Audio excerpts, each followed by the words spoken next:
So, what did your friend at the union say? Well, she reckons we'll have a tough interview with the police. You mean I will? Ness, I am at fault too. I didn't do the paperwork. I appreciate you sticking up for me, Rona, but this is totally my bad.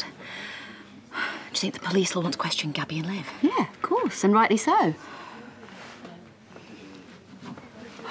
When she finds out I called the police. Things might not be as bad as you think. Well, this isn't the first time that something like this has happened here. Well, that's my career done. I know it. My life is over.